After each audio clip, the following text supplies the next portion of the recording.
Everybody in the golf world seems to have an opinion on Wyndham Clark right now. And a lot of those opinions aren't good, but that's what the internet does. Honestly, I think that's exactly why this conversation is worth having. Welcome to Jimmy Golfs. Today we're going to talk about Wyndham. And does Wyndham Clark deserve the hate that has been projected to him over the past couple weeks and throughout the U.S. Open this weekend or this past weekend? And is it real?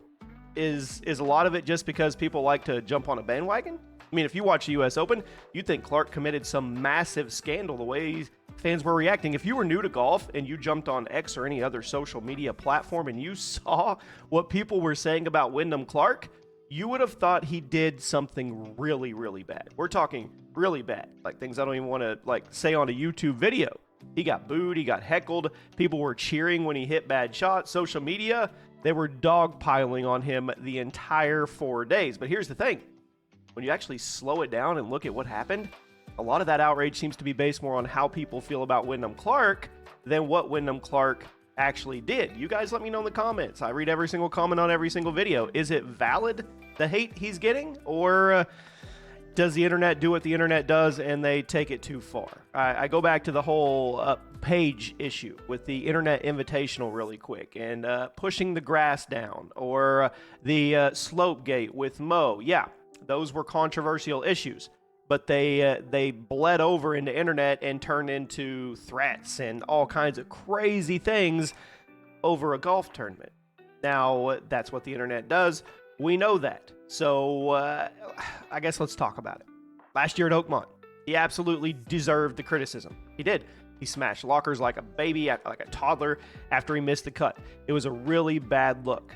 He lost his temper. Throwing clubs, frustration, all that gave people ammunition to label him as golf's newest villain. Now, the problem is, once fans put the label on you, everything you do after that gets viewed through the same lens of being a villain. But on the other side of that, I bet if you went to PGA right now and asked them what their numbers were, and you went to social and saw if there was trending things and there was more eyes on their tournament, they would see absolutely yes. Because when you have a villain, people tune in to see what's going to happen, what chaos is going to ensue.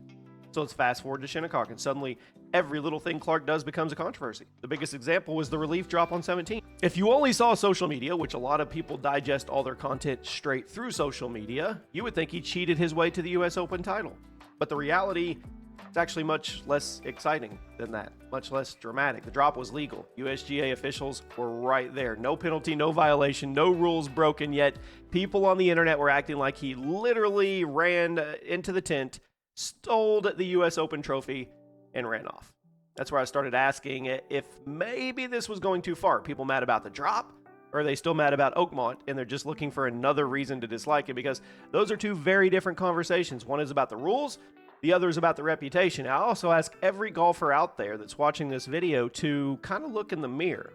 Have you not had a blow-up moment when it comes to your golf game? Now, granted, he's a pro. He's supposed to conduct himself in a certain manner. I get all that, but is it something where you just completely push the guy off the cliff and there's no redemption arc? There's no chance? I don't know. I mean, what stood out to me wasn't the drop. It was the crowd. This was not normal golf crowd behavior. We're talking fans openly rooting against him. They were yelling, "Don't choke." I mean, cheering on his mistakes, creating an atmosphere that honestly felt like a Ryder Cup more than a U.S. Open. And credit where it's due. Clark could have completely fallen apart. Most everybody was watching him to see if he'd crumble. I mean, his lead did shrink. The pressure did come up. The crowd got louder and louder, yet he found a way to get it done. So whether you like Wyndham or not, I think that is pretty impressive. Most golfers would tell you it's hard enough to win a major when the crowd loves you, and most of the time they do love you, and they're cheering you on if you're walking up to 18 and you have a lead or it's really close. I mean, doing it when the entire golf course wants someone else to win, I feel like that's a completely different level of mental toughness. And here's the part that I think a lot of people are overlooking. If Scottie Scheffler had gotten that exact same relief drop, would anybody be talking about it a week later? My guess? Probably not. The ruling didn't become a story because of the ruling itself. It became a story because Wyndham Clark was involved. There was probably other rulings just like that throughout the tournament, but they didn't involve Clark. That's what makes it interesting to me. Golf fans love redemption stories. They do. They also love having a villain, which they don't have very often. And the moment Clark gave it people to question his last year, and every future controversy became magnified. Fair or unfair, it doesn't matter. That's the reality of professional sports. Sometimes you're not battling the golf course or the field or the other people. You're battling the reputation that you built. And at Shinnecock, it felt like Wyndham was fighting all three at the same time. Now, does Clark deserve some criticism for the reputation he's built over the last year? Absolutely. You don't smash historic lockers, throw clubs like a baby, and expect everybody to instantly forget it. I think that's very fair criticism. I also think there's room for people to learn from the mistakes. He apologized multiple times. He accepted the consequences. He owned it publicly. So at what point does everybody stop defining a player entirely by their worst moment? Because if we're being honest, some fans have already decided that Wyndham Clark was the bad guy before he teed off. Nothing he did at the U.S. Open was ever going to change their minds. And I think that's the question at the center of the entire debate for me. What do we want? What do we actually want from athletes when they mess up? Do we want accountability, or do we want permanent punishment? Because, I mean, those aren't the same thing. If a player makes a mistake and they own the mistake, and they face the consequences, and then they try to move forward, there should be a path back, right? And we're talking mistakes that aren't.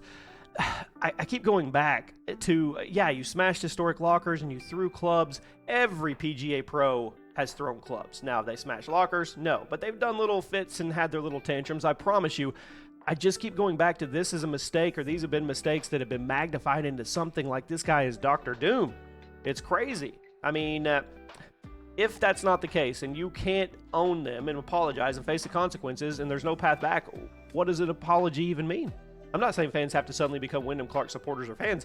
I'm saying that maybe there should be a difference between holding somebody accountable and refusing to acknowledge anything positive that they do afterwards. Sometimes it feels like social media, they completely forgot that distinction. So for me, the answer is somewhere in the middle.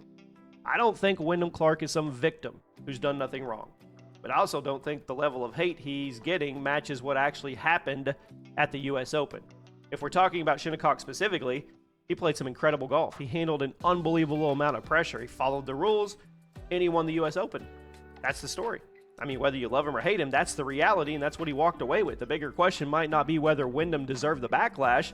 Maybe the bigger question is whether golf fans have already decided who the heroes and villains are before the tournament even starts. And if that is the case, maybe we're not judging the golf anymore. I don't think we are, to be honest with you. We're judging the person. So let me know what you guys think, because this is one of the most divided conversations that I've seen in golf all year. And I know there's going to be more, but this one's pretty interesting. I'll see you guys soon.